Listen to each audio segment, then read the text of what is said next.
स्वराज्य न्यूज मराठी, माझा हक्क माझं राज्य स्वराज्य। सातपूर विभागातील गणेशनगर येथील IT पार्क इमारतीमध्ये मोठी आग लागल्याची गंभीर घटना घडली।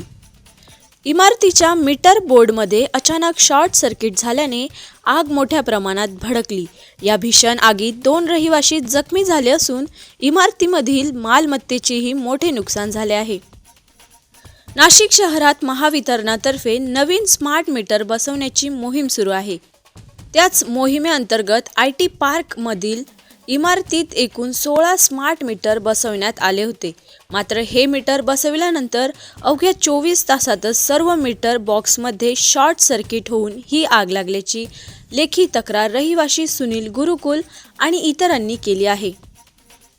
सामाजिक कार्यकर्ते ॲडव्होकेट महेंद्र शिंदे यांनी या घटनेची तात्काळ दखल घेतली आहे।